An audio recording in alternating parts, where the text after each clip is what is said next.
பாருங்க, தம்பி கூடவே வருது. பணம் வாங்கி கொடுத்ததுக்கு எதிர எதிர்பார்க்க போல் இருக்கு. 5 இருந்தா கொடுத்து அழுது தொலைச்சிடுங்க.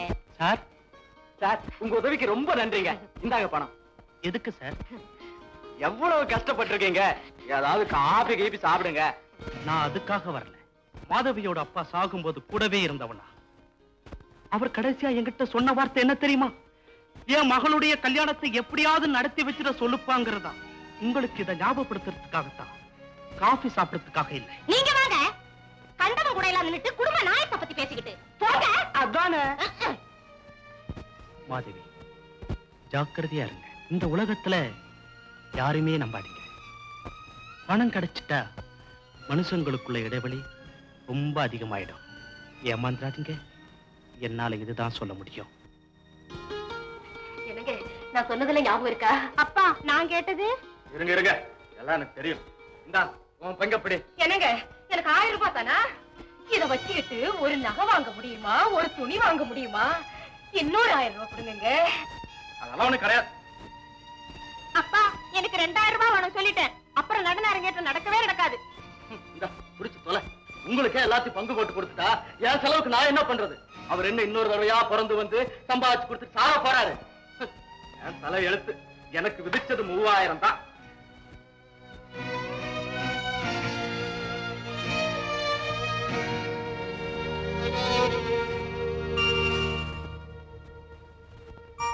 என்னடி கேட்டுக்கிட்டு சும்மாவே நின்னுகிட்டு இருக்க? உன் அப்பாவோட பணம் அது. உன் கல்யாணத்துக்காக சேர்த்து வச்சது. கேளு, போ போடி.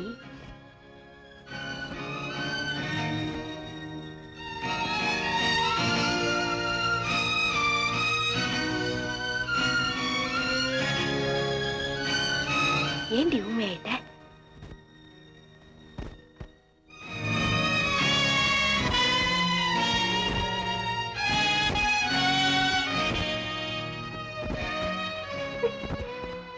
சரிம்மா, சாயந்தரம் முகூர்த்த படவை வாங்கிட்டு வரணும்.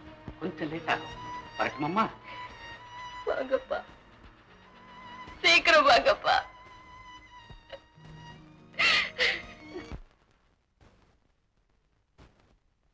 மணிவாசகத்தினுடைய மகளை என் பையனுக்கு கட்டி வைக்கிறதாக அவர் இருந்த போதே முடிவு செஞ்ச விஷயம்.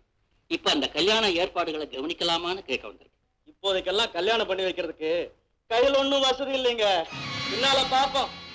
ஏன் மணிவாசன் சாரோட சேவிங்ஸ் 6000 ரூபாய் வாங்கி கொடுத்தனே, அதை என்ன செஞ்சீங்க? நீ யாரும் அதை கேட்கறதுக்கு? அது ஏன் பணம். எப்படி வேணாலும் செலவு பண்ணுவேன். ஆல்ரைட், கல்யாணத்துக்காக நீங்க ஒரு காசு கூட தர வேண்டாம். கல்யாணத்துக்கான ஏற்பாடுகளை நாங்க செய்யலாமா? அட யாரா இவன்? கீரல் விழுந்த ரெக்கார்டு மாதிரி சொன்னதையே திரும்ப திரும்ப சொல்லிட்டு இருக்கான். இப்ப எங்களுக்கு சோத்துக்கே லாட்டரி தான் எங்க குடும்பத்துக்கே சாப்பாடு கிடைக்கும். மாதவி, எங்க வீட்டுக்காரரு அவருக்கு வேண்டியவங்கிட்ட சொல்லி உனக்கு வேலைக்கு ஏற்பாடு பண்ணிருக்காருமா.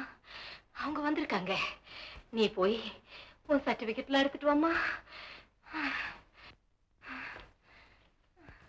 சார் வணக்கம். வணக்கம். அண்ணி உங்ககிட்ட இந்த சர்டிபிகேட் எல்லாம் கொடுக்க சொன்னாங்க. இது டிகிரி சர்டிபிகேட், இது கான்டாக்ட் சர்டிபிகேட். அப்படியா? உன்னுடைய நன்னடத்தை சர்டிபிகேட்ல குட்னு போட்டிருக்காங்களே. பிஏ படிச்சிருக்கியா? அதுதான் ஜாஸ்தி பணமும் வாங்கியிருக்கிறான் நாகராஜ். பணமா? என்ன சொல்றீங்க? அந்த பையன் உன்கிட்ட சொல்லலையா? என்ன சொல்? அண்ணி, அண்ணி, அண்ணி.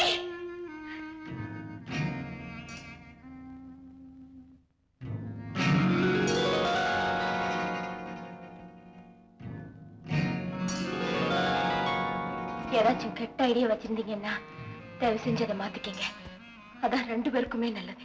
புதுசுன்னு சொல்லி இருந்தது சரியா தான் இருக்கு.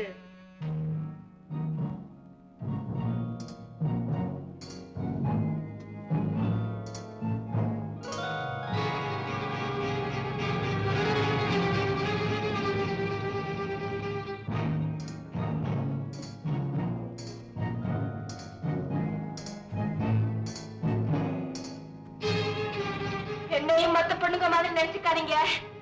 அந்த புத்தகத்தை தாண்டி ஒரு அடி எடுத்து வச்சாலும் நீங்க ரொம்ப கஷ்டப்படுவீங்க.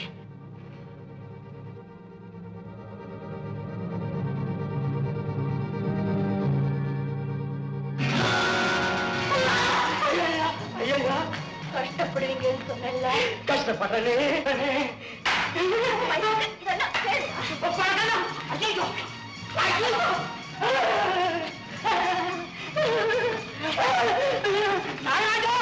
கதவை தரடா. 1000 ரூபாய் செலவு பண்ணி ஆடி வாங்கிட்டு இருக்கட்டா. ஐயோ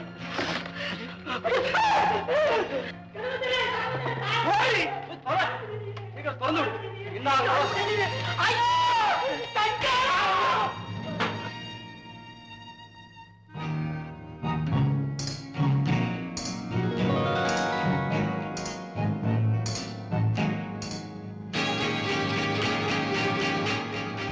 எத்தனை வருஷமா எங்க அப்பா உங்க குடும்பத்தையே காப்பாத்திட்டு வந்திருப்பாரு.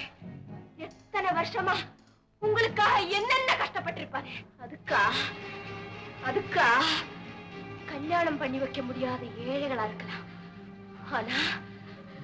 ஆனா பண்பாட்டுக்கு அர்த்தம் சொல்லிக்கிட்டு இருந்தவர் வீட்லயே அவர் மகமானத்தை அடமான வைக்க பாத்தீங்களே, அதுக்கு நான் விட்டுடுவேனா? அதுக்கு நான்